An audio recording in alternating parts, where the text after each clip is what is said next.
My gas tank holds 12 gallons of gas. How many pounds of carbon dioxide are produced by burning an entire tank of gasoline? Round to the nearest tenth of a pound. Well, when you read this problem, hopefully you recognize you're talking about carbon dioxide and gasoline. And so with that, we know we're going to have to use the 19.8 pounds for 1 gallon of gas conversion, because that is the only way to figure out how many pounds of carbon dioxide are used from gasoline.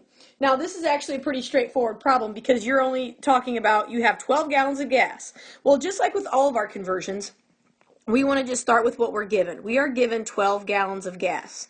And if you recognize the conversion that we know we have to use with carbon dioxide and gasoline, gallons is already on the bottom. So if we do 19.8 pounds to 1 gallon of gas, that makes my gallons go away and I'm in pounds. So all I have to do is multiply across the top and I end up with 237.6 pounds of CO2. And it says round to the nearest tenth of a pound. It comes out nicely to the tenth.